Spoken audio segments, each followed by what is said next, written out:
அவங்க டைப் பண்ற क्वेश्चंस எனக்கு எப்படி தெரியும் உங்க வருமா I will translate. அதுதான்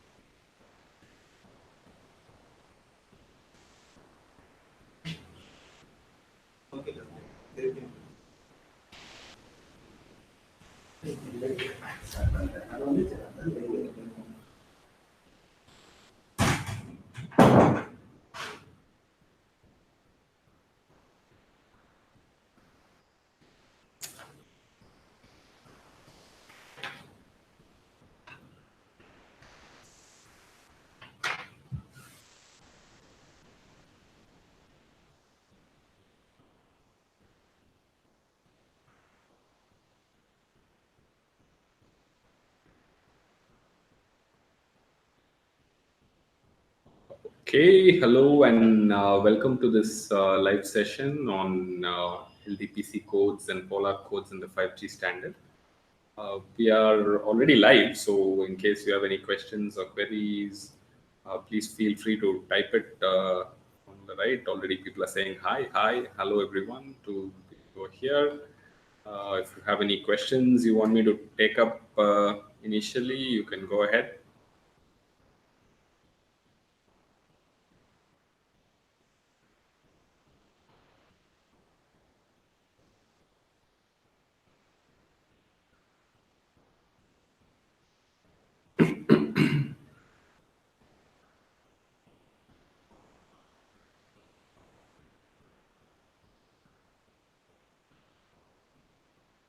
Okay.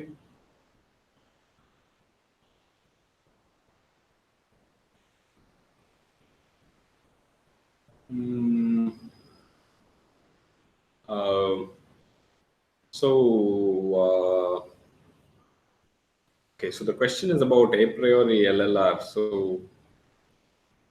yeah, so sure. Okay, I guess the question is, what if zeros and ones are not equiprobable at the decoder? The decoder, you know that a priori the 0 and 1 are not equally likely, right? Half. Okay, so that's a bit of a complicated situation. I've not looked at it in the course or not described it. One needs to be a bit more careful in that case. And so theoretically, it's not very difficult to deal with. But since I described, I think I described it very, very little in class. I'm not sure if I've. So let me share my screen and then I'll show you. So there is a notebook that you should see now. And I'll start writing on top of it. So basically what will happen is the output LLR, if you do any soft in, soft out decoding, generally you'll be able to write output LLR equals input LLR plus extrinsic LLR. So this is sort of how SASO decoder works. So your question is, this input LLR is computed assuming equally likely 0 and 1, right? So that's the question. So if it's not equally likely, you can adjust that in the LLR itself. So you have to be slightly careful. So all these things, even though we say LLR, what actually matters is this probability of, say, bit equals 0 given the received value divided by probability of bit equals 1 given the received value. Okay, so sort of the a priori, not actually this ratio of the two probabilities is what matters. So you can write this as f of r given b equals 0 times probability of bit equals 0 divided by f of r given bit equals 1. Then the probability of bit equals 1. So this is actually the LLR.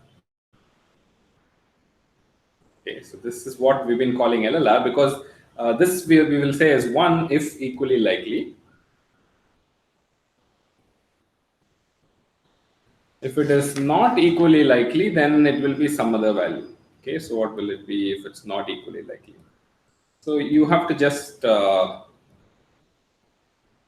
whatever this value is, you put that in, and actually this probability of b equals 0 given r divided by probability of b equals 1 given r will be the input. Use it in place of the input LLR. So hopefully that's sort of clear. So yeah, so wherever you know that the a priori probability is not uniform, you simply add it. So in fact, if you take log here, okay, this is only the likelihood ratio, it's not the log likelihood ratio. So log of probability of bit equals 0 given r divided by probability of bit equals 1 given r equals log. This is actually the log likelihood ratio, assuming they are equally likely, plus this correction term, right? So log probability of b equals 0 by probability of b equals 1. So this is sort of like the correction term for if they are not equally likely. So you make this correction and send it out, it should be fine. Okay, so this is one way of dealing with it. There could be more sophisticated things you can do, but this is something I would start with. I mean, so you instead of sending the input as just LLR, assuming things are equally likely, we do this minor correction to. So hopefully that answered Pankaj Mahajan's question, and hopefully that's clear. Okay, so there are a few questions that were there in the form. So Vinil seems to be a fan of turbo codes. So he's asked a question about why we need anything else if we have turbo codes. Okay, so why? So sort of he wants to compare LDPC codes with turbo codes. So comparing codes, there are some objective methods and there are some subjective things also that one needs to use. You have to be slightly careful with how you compare. So let me just put out a few comparisons, turbo versus LDPC codes. Okay. So the first comparison is performance, right? So you need to say for the same block length and the same rate, which performs better. So how do you do this? You can do this by simulation, FER versus EB over N naught. Okay, so this should be comparable. So it turns out in some cases, particularly at high rates, sometimes turbo codes don't have as good performance as LDPC codes with the same decoder, etc. Okay, so there some such problem people have noticed. Next, usually what people look at is implementation complexity.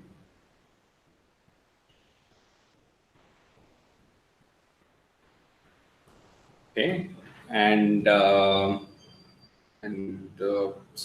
what happens if you have a lot of implementation complexity is basically the speed of the decoder goes down and all that. So people usually look at speed and also area. Okay, so what is this area? So now ultimately these decoders and all that get put into a chip, right? So and they occupy a certain part of the chip. So how big a size they occupy in that? So that area also matters a little bit. So these kind of implementation complexity numbers, these are also bundled into performance, and one needs to come up with a careful study of these things. So you'll see a lot of papers which will say, turbo codes are the greatest in the world. A lot of papers will say LDPC codes are the greatest in the world. A lot of papers which will say polar codes are the greatest in the world. So it depends on what you're working on, right? So if you happen to be working on turbo codes, you want to say turbo codes are the greatest in the world, etc. So it's not. Sometimes it becomes a very subjective opinion of the person as opposed to an objective study. So if you're going to be objective, what I would suggest is you compare all the three. So you take a polar code, take a LDPC code, take a turbo code, see if you have a comparison of what it will take to implement. And I've done that sometime in the past, and my experience has been that LDPC codes tend to be smaller for the same performance, and sometimes even performance for LDPC codes tends to be better. And now, yes, of course, some parts of the LDPC code are more complex, like the encoder is slightly more complex than the encoder for turbo codes. Well, that is true, but if you can afford that little bit more complexity, you gain so much in terms of performance. So my subjective study of this points towards LDPC codes in favor. There are other reasons on implementation also for turbo codes, which is more complicated. So that is my subjective opinion at the end of the day. But if you really want to get down to the answer, you have to do the study yourself. Okay. So I guess there are people watching on the Hangout. So if there are questions from the live audience, I would like to take it. Pankaj seems to be continuing to ask questions on this. So I would suggest that you post a question on the forum. I will take it up in more detail at that time. Okay. Because I think I've answered to the best of what I could see. The question was about, can we use the number of ones? So that's a bit of a complicated question. So I would suggest, Pankaj, that you raise this question in the forum. I will answer in some detail. Okay. So is there any other question from anyone else? Seems like a few people are watching, so maybe you have a question. I'll wait for a couple of minutes for any question to be typed in.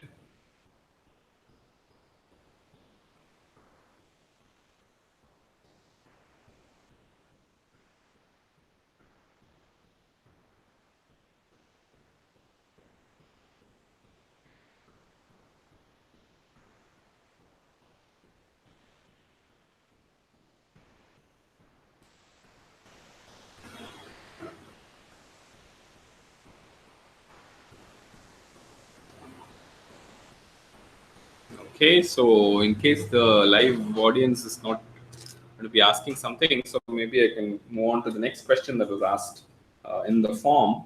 The question is about, so is communication interesting area for studying? Are people moving towards things like IoT and machine learning and other things? Why should someone still be interested in communications? Is the question. So there is one view in which people.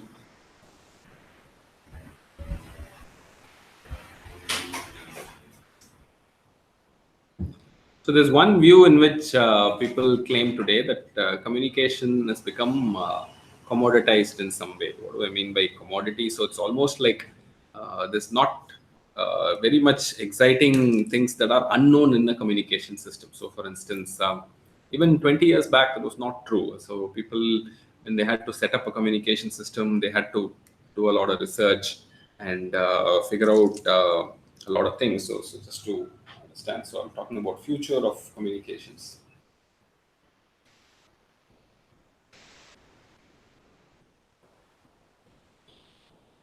Okay. So I think today one can say with some assurance that a lot of difficult problems have been solved. So a template for design of communication systems is more or less standard today.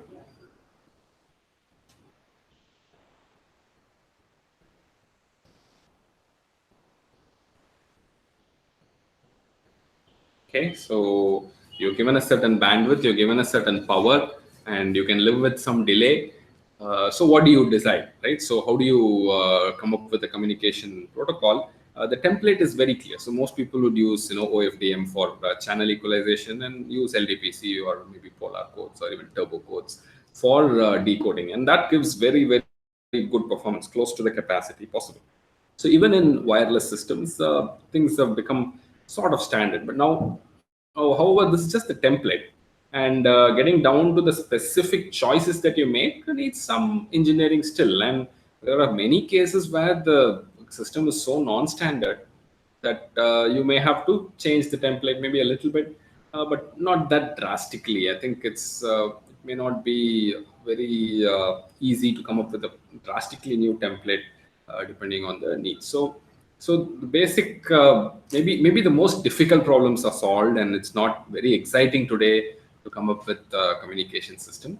So that way it's not very great. But the applications are tremendous. I mean, with IoT and future coming in, still applications are very, very interesting. So maybe you won't design a physical layer communication system that much in the future, but you can maybe use the physical layer in doing some more interesting applications, like even IoT, for instance. It's some applied communication at some level, right? So maybe that's something that is still exciting. So yes, I think some part of it, so at least I'm in the camp that will say that a significant part of the communication system design problem has been templatized. As in, there is a template, you just go and solve it. So that's the way I would answer that question. Now it looks like there's a question from Sanju Ashish, and he says, can we find a sparse way of encoding and decoding in MATLAB of LDPC code? So he wants to use sparse arrays. Yes, it's possible. So I would say you can use sparse arrays in MATLAB.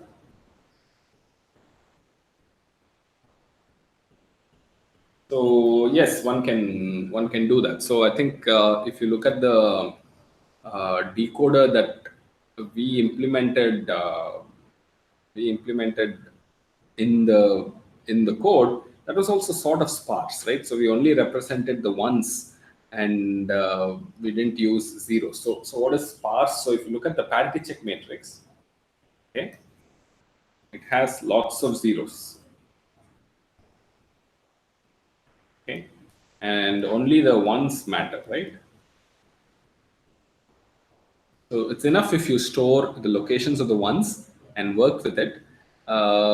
Yes, so you can use this sparsity, but I would argue that our decoder and encoder actually uses this sparsity.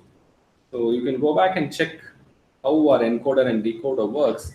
Our encoder decoder uses sparsity, so as in uses only locations of ones. It doesn't store too much about the zeros. Okay, so only worries about the locations of ones. Of course, you can use the sparse functions of MATLAB and define it as an entire matrix. Then your operations become much simpler. You can describe it in a much nicer fashion. But I think for these 5G standard codes, it's not too bad. I think the decoder and encoder that we saw in the lectures are pretty good as well. Okay. Thanks for that question, Sanju. There are more people watching now. I see a slightly larger number. I don't know how it happens. So in case you have a question, you have to type on the chat window on the right. You can type in the question. I'll wait for a couple of minutes and then maybe take up a question that was asked earlier.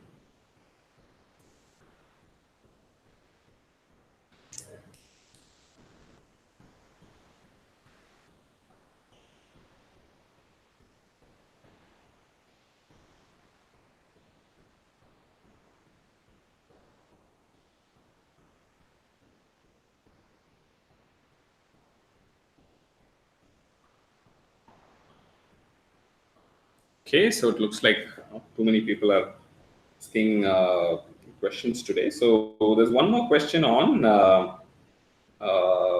minimum distance of LDPC codes. This came from Priyamvada Mahajani. So let me just look at daemon and design of LDPC codes. Okay, so for instance, traditionally, if you look at design of codes, so the traditional design of codes, it's always tries to maximize minimum distance. Tries to get as high daemon as possible. Okay, so in this quest or to maximize the minimum distance, people have tried all sorts of very nice designs, wonderful algebraic methods. And as it turns out, in practice, when you look at the probabilistic manner in which the received values occur, minimum distance ends up being not the most important thing. So because really the worst case events, which they don't really happen that much, the probability of the worst case events happening is very, very poor. So what do we mean by worst case? So this daemon is like that. Okay, so it's sort of minimum distance guarantees that even in the worst case, if daemon minus 1/2 of daemon by 2 sort of daemon minus 1/2 errors happen, wherever they happen, you can correct it. So quite often, in many places, you can correct much more than that, right? So if you only design a decoder which will correct up to minimum distance, usually you end up not taking advantage of the fact that the received values, even if there are many errors, they're all sort of happening in a slot favorable way to you. They don't hurt you too much. So if you have a decoder which is soft in, soft out, okay, so that's the other interesting part. SASO decoders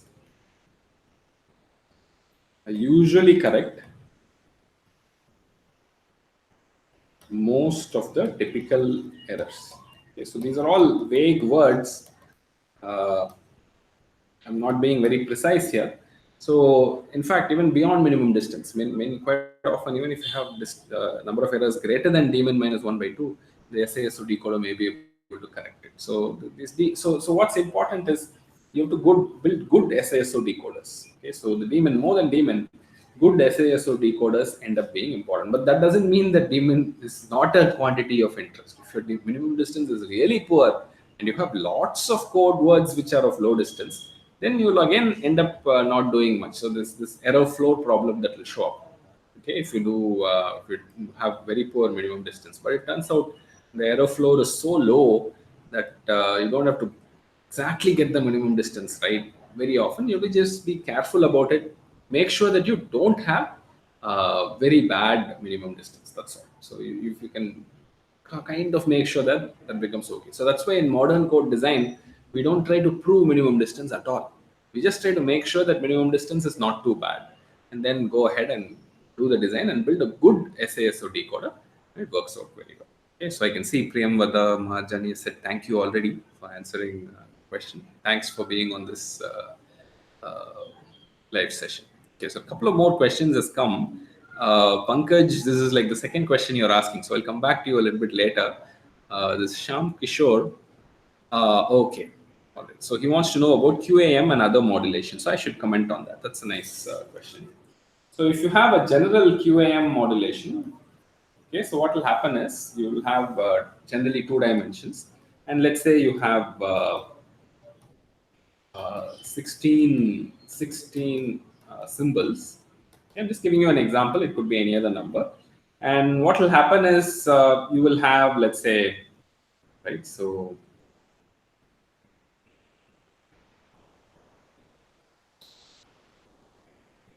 oops.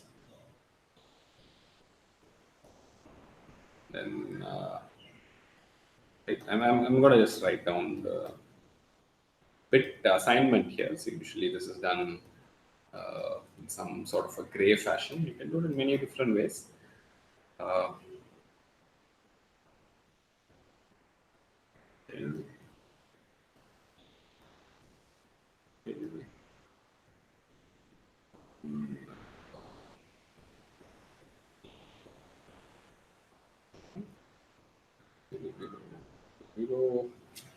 So this is quite standard. I'm not doing some major magic here. It's just this is how people assign the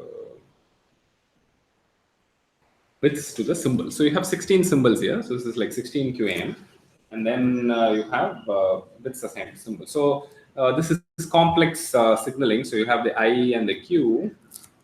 So the received value also will have two values. Okay. So supposing you receive a value here. So maybe I should show this in red color.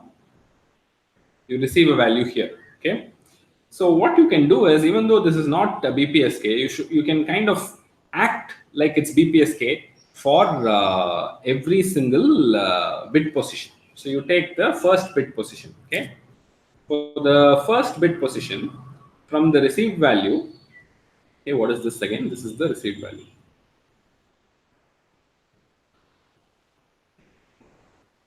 Okay. So for the first bit position, what is the first bit position? So these bit positions, right? So you have to find the closest symbol which has 0 in the first bit position. So if you look at that, that would be the closest symbol which has 0 in the first bit position. And the next thing you have to find is the closest symbol which has 1 in the same bit position. Okay, that is this one. Okay. So you sort of assume or act like in the first bit position, this is like BPSK. Okay, so these are the two transmitted symbols, possible two transmitted symbols, which have 0 and 1 in the first bit position, and this is the received value.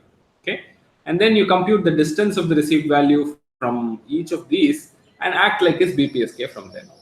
Okay, so this is in fact, I mean, this is like a min-sum approximation if you follow what I'm saying very rigorously. So instead of actually computing LLR with respect to all these possibilities, which will make a big mess, you can do this min-sum approximation for computing LLR. Okay, so what you do exactly is what I described. So you just focus on the first bit position. From the received value, you go to the closest symbol which has 0 in the received position and which has 1 in the received position. And you sort of assume that these are the two symbols that could have been transmitted and it's BPSK in the first symbol. You can just compute a LLR from there and proceed. Okay, so likewise, you go for the second bit position, third bit position, fourth bit position, go to the closest symbol which has 0 in that position and also it has 1 in that position. There will be two different symbols. Act like those were the only two symbols transmitted. And you can compute LLR. So this min-sum method has a pretty good performance actually. So a lot of people in practice, when they implement higher order modulation, this is what they would do. Okay, but if you want to be actually careful, you can set up a big LLR calculation here. There is a slightly lengthy calculation involved. I don't want to go into details here, but this min-sum method is what I would suggest is the good method. Okay, so min-sum approximation for individual LLRs.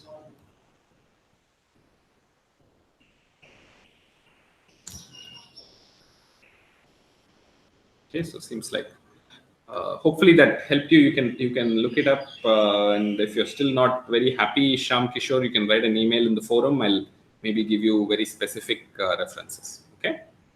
Next one is from Ameya Kadam. If in case one wants to do research, what is the future scope of LDPC and polar? It's a great question. So there are many camps that one can think about. So many ideas one can think about in terms of research in LDPC polar codes.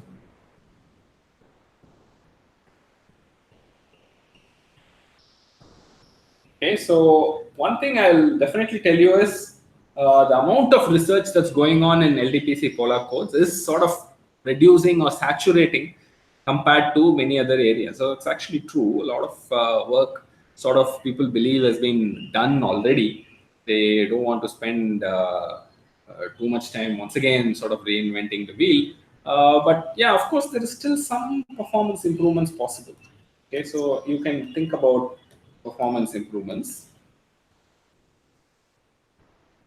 Not like performance has been fully optimized, especially at low rates and more critically at low block length. Okay, so low block length is still a sort of an unexplored area. So when I say low block length, I'm talking about 100 to let's say 500. Okay, so this block length, people have not really come up with the excellent codes or the best codes that one can think of. So polar codes are good. One can think of various other such problems, specific things like that possible. So I had posted a problem in one of the weeks about machine learning, using machine learning for improving the decoding.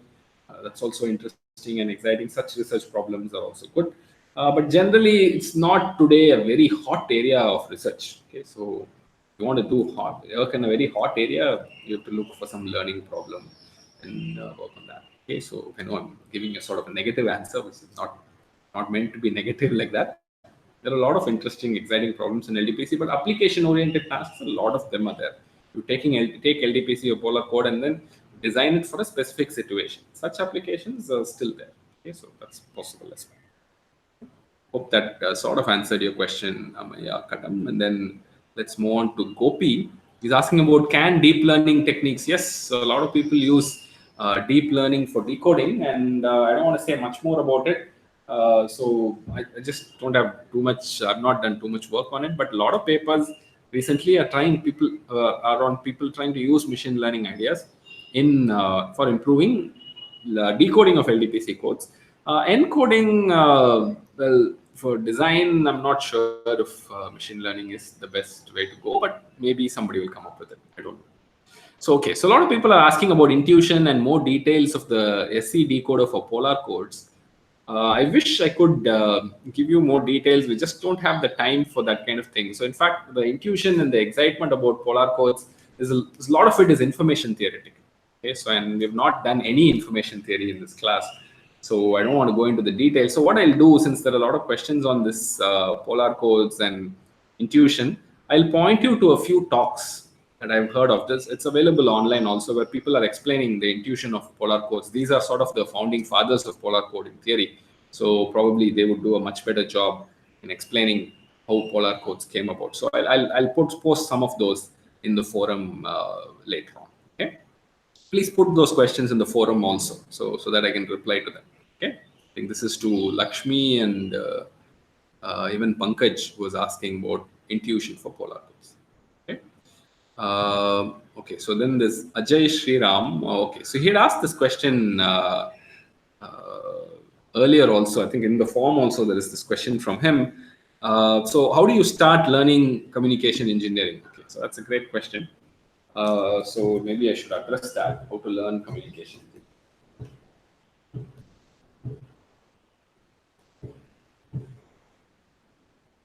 So this is slightly off topic from this course, but I'll quickly answer it just to tell you what are all the topics involved. Okay, so from a basics point of view, so you'll see. I don't want to scare you, but these are important basics. You can't do much without that. You need a good course on signals and systems.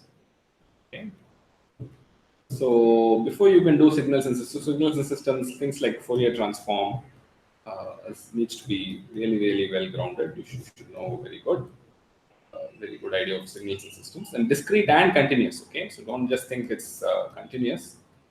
Discrete time and continuous time. You need a good understanding of this. Okay.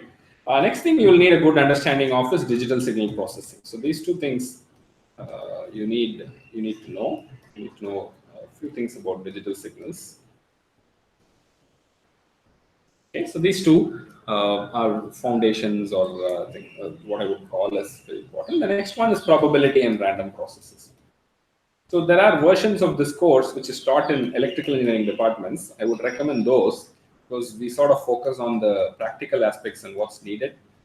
There are NPTEL courses on all of these things, so you should be able to learn the basics quite well. So these three are solid and very, very important. And with these three, if you have a good command of these three, from here on, you can do a lot of things, but one thing you can do definitely is take a digital communication course. Okay, so all of these, there are NPTEL courses. Once you do a digital communications course, that's like the starting point. Okay, and then there are advanced versions. So what I would suggest that you should do is after this, you do a wireless communication course. Okay, so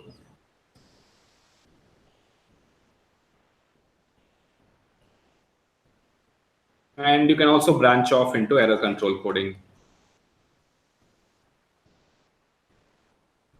or even later on information theory if you're interested in more theoretical aspects of things. Okay, so I should warn you, error control coding, information theory is slightly more advanced, and even wireless communications is quite advanced. But wireless communication sometimes has a very intuitive physical feel.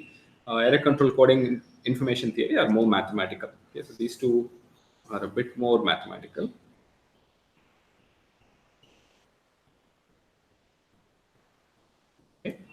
So hopefully that gave you some idea of how to go about doing it. You're in third year UG, you said. So hopefully you've done signals and systems. Maybe you've done DSP, probability and random process. I would say this is something you should focus on, and then you will be ready to do digital communication. So typically students would do digital communications in their 7th semester, and maybe wireless communication in the 8th semester or so, and maybe even error control coding or something in their 8th semester as an elective. Okay, so this would be my recommendation.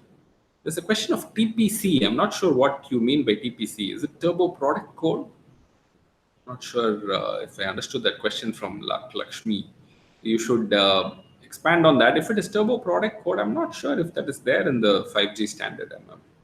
I don't know if I saw it. The only codes I've seen in the 5G standard are the polar codes and LDPC codes. Okay, so maybe I need more details on that. So why don't you post that in the forum? I will take it up when we have time. So I want more efficient code with reduced. Where can I find them? Okay, so this course is not about finding MATLAB code; it's about writing MATLAB code. Okay, so I would suggest that you think about how to improve your MATLAB coding skills. And so this is to someone whose name goes as Sandlax. I don't know what the actual name is, but I can't point you to some place where you can simply get the MATLAB code. You should actually write better MATLAB code, and it's not very difficult to do that. MATLAB has an extensive profiling mechanism. You can see which part of it is taking a lot of time and try to automate. Number one. Number two, MATLAB takes a lot of time with for loops. Okay, so and our decoder was using for loops in a very strong way. Okay, so there are 2 or 3, 4 places where we used for loops, and you should try to reduce that. And actually, if you really at the end of the day want very efficient behavior, you should write a C program. Okay, so C is much better. You can do very fast things, but today MATLAB claims to be faster than C. Okay, so they say they are faster, but still for loops are a bit problematic. So you have to think about how you will do for loops. So if you have to unroll the for loops, then it will work out very well. Okay, so I don't want to get into more details than that. Hopefully that helps. Okay. Okay, so one more question. Oh, there is some question on 7G network. What is 7G? It's not a. As far as I know, people are talking about 6G beyond 5G. 7G, I've not heard really too much about. Hopefully, it will come. When it comes, we will work on that. Okay. So, see, number of people watching is increased a little bit more. So if you have any questions, please go ahead and type them. Battery coming from. So you might want to type them right now. Otherwise, I'll take up maybe one more question.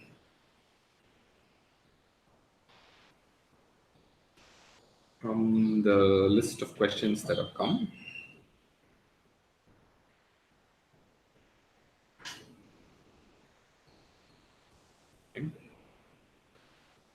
Okay, so one more question was how to compare ReedSolomon codes and LDPC codes. So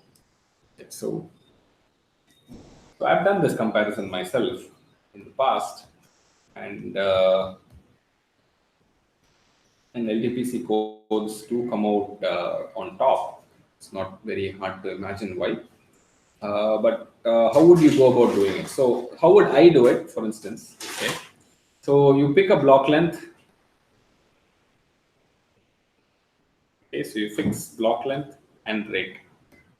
Okay, so you don't have to necessarily do it, but it's good to fix block length and rate. So ReedSolomon codes also you can design in various block lengths. You can also shorten, puncture, etc. to make sure you get the block length you want. And rate also.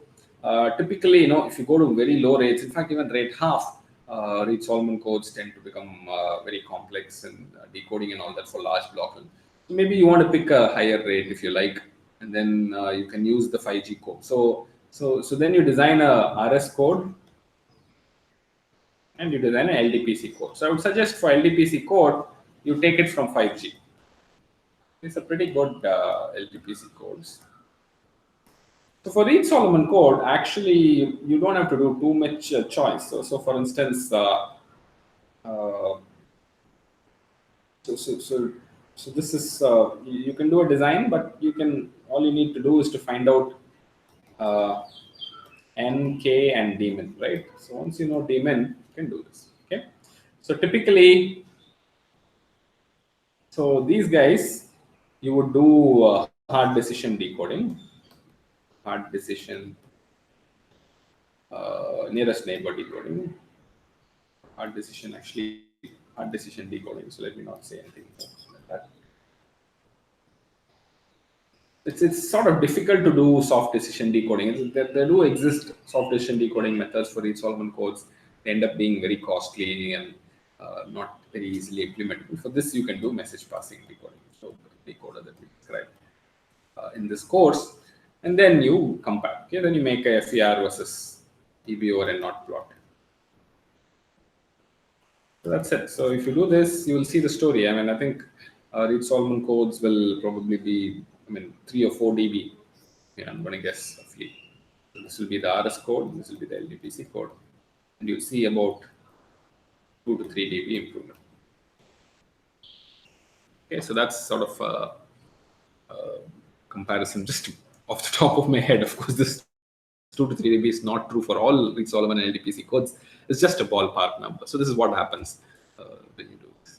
Okay, hopefully that answered the question on comparing LDPC and ReedSolomon codes. There are a few more questions that are coming up. Turbo product code, this question from Trushita, which says scope of TPC or turbo code in 5G. So see, the 5G standard has already finalized the codes. The codes are LDPC and turbo codes. I'm sorry, LDPC and polar codes. Okay, so there is no other code as far as I know in 5G. Okay? 5G has only LDPC and polar. Okay, it doesn't have other codes. Okay, so there's no question of talking about it in 5G. Of course, those codes have their own utility elsewhere, but not in 5G. That's the way to think about it. Okay. There's a question from Susitra Shine, which says, physical layer design for 5G, MATLAB codes will suffice or not? Okay, so this is about implementation. Okay, see the LDPC code implementation on hardware. I think that is the meaning of this code. For LDPC, most people would do, Verilog and ultimately synthesize it on, so you get these IP cores. So this is what people would do, and this will be actually on hardware. So this is how you have to do it. Well, see, the LDPC code is on the data channel, and the data channel has to work very, very fast in 5G. You need like gigabits of data rate. Okay, so when you want gigabit of data rate, you better do it on hardware description language and IP cores and things like that. Okay, the polar code is on the control channel. Okay, so for the control channels, so this needs high data rate. The LDPC codes need very high data rate. So the control channel does not need very high data rate. Okay, so for the control channel, it's likely that this will run in a processor. Maybe. Okay, so many of these FPGA chips that you get today have a processor inside them. You could run the polar decoder on a processor, or you make an IP core. Okay, one of these two is possible. The advantage of doing it on a processor is, it's easier to maintain. A lot of things are much easier. Because this is lower data rate. So at most a few Mbps is what you need for the control channel, and that today you can achieve in a processor as well. Okay, so that's part of the answer. So MATLAB will definitely not suffice. You can verify your design and with MATLAB what MATLAB gives out, but yeah, so you need to really convert it ultimately into C or Verilog and then get it synthesized in hardware and see how well it does. Okay. Okay, so the question about layered versus non-layered. Okay, so I think it sort of explained it in class, but I want to say a few more things on this. Okay, so in terms of performance, just from an implementation point of view, performance. So for layered, the performance you get in T iterations. Non-layered, you need 2T iterations. You can check it out. You can write a code for non-layered decoding, and then you'll see for the same performance, you will need twice the number of iterations in non-layered. Okay, so in terms of the theoretical insight and all that, the non-layered one is much more studied. Much more studied than studied in theory. So, but layering is more of an implementation trick.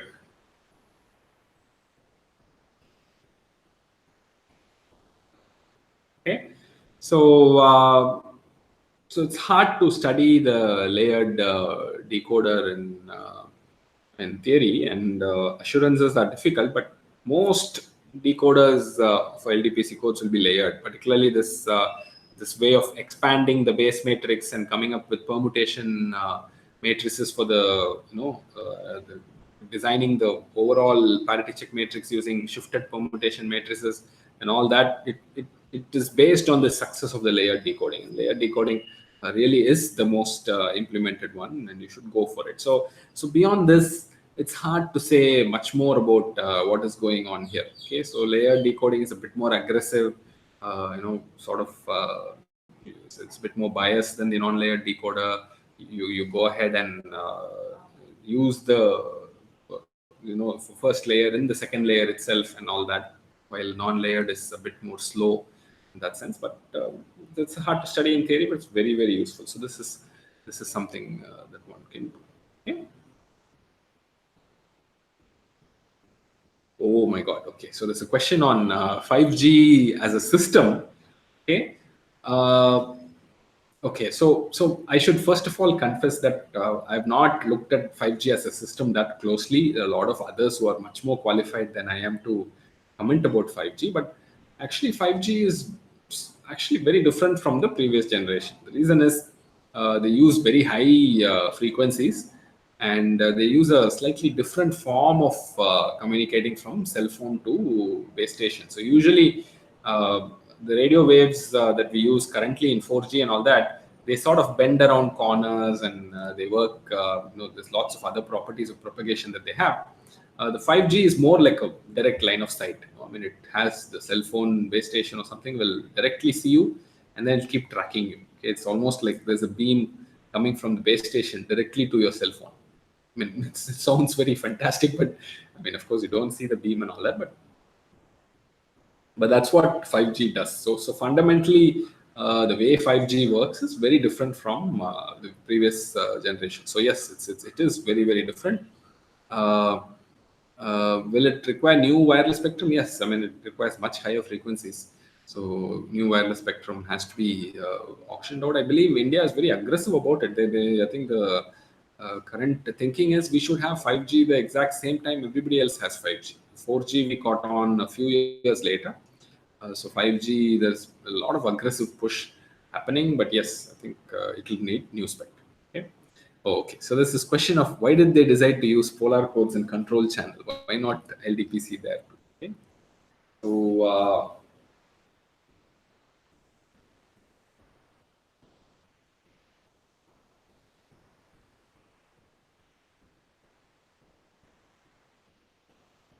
So so it depends on who you talk to, right? So there are proponents of polar codes who will say, why not polar code in data channel also?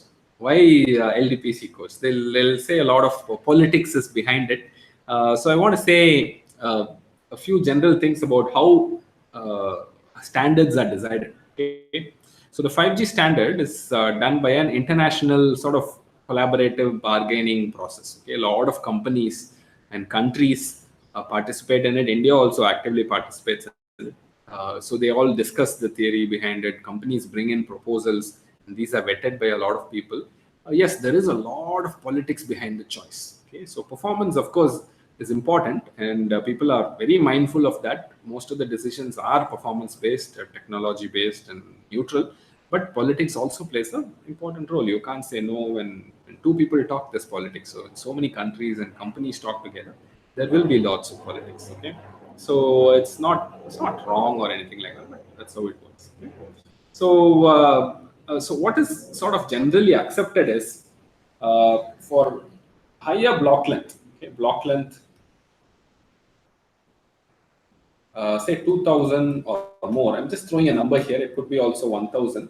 LDPC is better. I think this is sort of again loose. I mean, some people will again dispute it. They'll say, "Oh, this is better, that is better," etc. But I think this is sort of what most people would reasonably say. For lower block length, polar codes become competitive. So I wouldn't say they are better than LDPC codes, but they are competitive. They are close to LDPC codes, close to LDPC codes, or maybe even better in some sense, or maybe better. Some people may say better. So this is This is again out for interpretation. I mean, it depends on what you have studied, right? So I think in one of my own lectures in the end of this class, I studied two comparable LDPC polar codes. They're sort of comparable. They're exactly sort of same. It's not very difficult to distinguish one from the other. Okay. So if you look at the 5G standard very closely in the control channel, this polar coding system particularly, look at it, the control channel, the rate of the polar code can be chosen very in a fine-grained manner. Let me put it that way. Okay, so what is in a fine-grained manner? Of course, even LDPC you can do this, one can say, but then the code changes, a lot of things happen, it's complicated. But the rate of the polar code can be chosen in a really, really fine-grained manner. So if you remember how is the rate of polar code chosen, there is a reliability sequence. You freeze a subset of the bits in the leaf node, and then you get a rate. Okay, and if you change the frozen set by 1 or 2, your rate keeps increasing or decreasing. So you have a lot of control on the rate. Okay, and also the lengths, right? Lengths are varied easily. Okay, so if you remember, how do you vary the length of the code? So the basic specification is for a 1024 code. If you want a length 64 code, you simply look at the reliability sequence of all those things which are less than 64. It's very easy to do. And for LDPC, it's a bit more of a struggle to change length. You have to change the expansion factor, or maybe even the base matrix is altered and all that. So it's a bit more complicated to do that in the LDPC code. But of course, can argue about these things. Some people will say, no, this is not a big limitation, etc., etc. So these are all some facts. Okay, so you put this together, and then politics kicks in, right? So which company supports who, which country supports who, and then anything can happen. Okay, and there's lots of patent politics behind this. So patents also play an important role. Who has what patents? Okay, so this also makes a big difference. So some companies will own a lot of patents on polar codes, okay, and they really desperately want polar codes to be in the standard. Then they get to leverage their patents and bargain for lower rates elsewhere, right? So it's just you bring so many patents in, somebody else brings so many patents in. Oh, we don't sue you, you don't sue us. Let's agree on a particular rate for doing business, right? So all that is part of the process. So on the other hand, there may be other companies which have a lot of patents on LDPC codes. Unlikely though. I mean, LDPC codes are fairly old. It's tough to patent them and all that. So maybe some company would push for something in which it has patents. The same thing happens in other technological directions also. So this patents and regional and overall economics also plays an important role. Okay, so it's very complex to decide what makes it into the standard and what doesn't. Hopefully that answered the question. I'm not sure if I answered it entirely, but in short, it's not purely a technological or objective decision. It's mostly a political decision, and in overall, good things happen. As in, good codes will make it. But between two good codes, how do you choose one? Politics kicks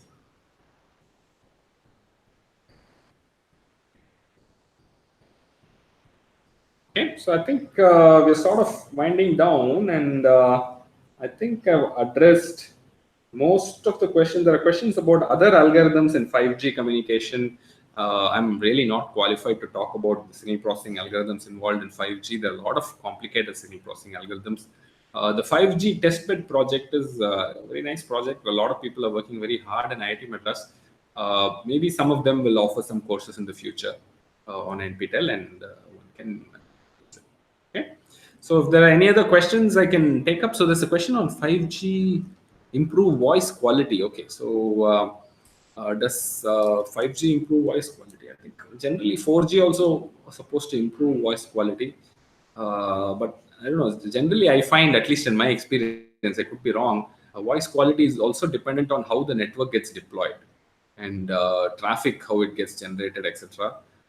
Generally, I found voice quality in cellular phones to be not that great. I'm not very sure. Okay. Oh, there's a question about 5G be compatible with 4G. Okay, so you're asking a OD open door. I don't know what the actual name is, but that's the name on this thing. You're asking a lot of wireless systems questions, and I'm not definitely an expert in wireless systems. I just know about codes. Okay, so I can only generally comment. See, you will have to buy a new phone, right? If you want 5G, the old phone won't work. Okay, that's if that is compatibility, that's the answer. Okay, so I think it's a new network, new phone, everything is new. It's no question of compatibility.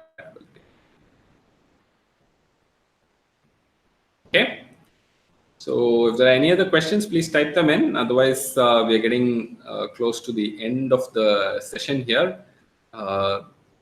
Okay, there's one more from Pankaj. It says, "What is the job of the control channel?" Oh my God. Okay, so so there are a lot of okay. So wireless system design is a very, very, very complicated topic, and in fact, if you think of a cellular system, there's one base station, and there is a bandwidth, and a lot of mobile phones have to talk to the same base station. Okay, so who talks when, and where, and how? Okay, all of this has to be decided. It's not like the mobile phone can arbitrarily decide to do whatever it wants, right? So if everybody decides to do whatever they want and start transmitting, there will be total chaos. You can't communicate anything. So the whole system is controlled. Okay, so it's controlled by the base station, which says, all the mobiles attached to it are controlled by it in some sense. In what sense? As in, they are told when to talk, when to keep quiet, what frequency to use, what length to use, what coding scheme to use. Everything is told and agreed, and only then communication is possible. Okay, so that information, telling the mobile, what rate to send, what code to send, what modulation to send, which band of frequencies to use, which time slot to use, all of that comes on the control channel. Okay, so that data is very important, because if that data is lost, your whole communication is lost. Okay. Okay. So Prabodh wants us to wrap up the session. I think he meant WRAP and not RAP. I'm not a rap singer, I promise you. I'm very bad at rapping, but WRAP we can do. Okay. So wrap the session with the discussion of the important points. So we discussed about LLRs in the case when bits are not equally likely. Okay, so I described very briefly how to modify LLR when you have non-equally likely bits. You simply have to add the log of the ratio of the probabilities to the LLR to get the actual LLR. Okay, so that's the first question that I answered. The next one was about turbo versus LDPC codes. And then my point was, you have to compare with FER versus EBOR and not. And implementation complexity is also important. But generally, people have found LDPC to be better than turbo when you compare all these things. Okay, once again, that's just a statement I have to be very careful about. There are people who will swear that turbo codes are much, much better, but still, overall, I think people are today generally convinced when you take everything together, LDPC codes are better. Okay. So future of communications. So this is a topic that people are asking: is there any future in LDPC research, polar code research, communication systems, etc.? A lot of people believe that the basic communication system design has been templatized. There is a template which you have to just quickly fill up, and that is actually true. I mean, you can't say no to that. The major pieces are well known today. People have to just pick up the standard template, use OFDM or LDPC codes or polar codes, and you have a good system going. Okay, so that's true. And then so there was a question on using sparse arrays in MATLAB, and I was commenting that yes, you have to use, because only the position of the ones matter for the parity check matrix. So that is important. And then there was this nice question on minimum distance in the design of LDPC codes. This is a complicated question actually. So traditionally, till about the late 90s or even early 90s, people were obsessed about minimum distance alone and decoding up to minimum distance alone. So now that is not the most important thing, as it turns out. Okay, so when you look at SISO decoders, they quite often decode beyond the minimum distance, and quite often the worst case of minimum distance doesn't really happen. Okay, so you don't have to worry so much about the worst case. Okay, and then next there was a question about 16 QAM and higher order constellations, and there is a MinSum approximation to compute LLR in 16 QAM and all that. You basically just approximate the LLR and then you work like it's BPSK. It works very well. Then there was a question on how to learn communication engineering from a third-year student. So I put out the basics. You need signals and systems, DSP, probability and random processes. And then you're ready to do a course on digital communication, then maybe wireless communication. And then if you're interested in more mathematical areas, you could do error control coding, information theory. Okay. So then there was a question on RS codes versus LDPC codes. So this, again, I think LDPC codes are generally better by 2 to 3 dB. You have to do simulations and check. It's very hard to do otherwise. There was a question on implementation on hardware. Yes, you can't take MATLAB and directly push into hardware. You have to do Verilog for the LDPC code, definitely. So you need very high data rates. For Polar code, you may be able to get away with C program on a ARM processor or something like that. Or you could even use a Verilog implementation. There was a question on layered versus non-layered. I think we discussed it a bit in class. Layered is sort of an implementation trick. Non-layered is actually studied in theory, but it gives you a big advantage in the number of iterations. Finally, there was this interesting question on why polar code and control channel, how codes are chosen in standard, etc. I don't want to repeat myself too much. There's a lot of technology in these standards meetings and discussions. There's also politics and patents involved. It's a combination of all these decisions. Okay. Hopefully that's a good wrap. There was a few more questions, and I think addressing them would take me off track a little bit. And I'm also out of time. It's 5:30. So to Susitra and Trushita, please post any questions on this on the forum. I will take it up and discuss them for you. Okay. Thanks a lot to everyone who's watching this live session. Hope you had a good time as much as I enjoyed it, and all the best for the course. Maybe many of you are appearing for the exam. All the best for the exams also. Please prepare well. Thanks a lot. Okay. Continue to participate in the discussion forum. Ask any questions. Okay. Thank you. We'll close the session. Thanks a lot.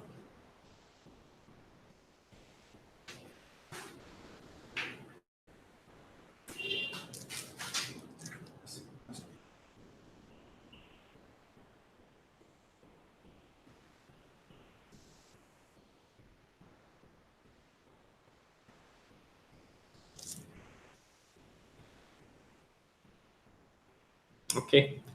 Thank you very much. Bye-bye.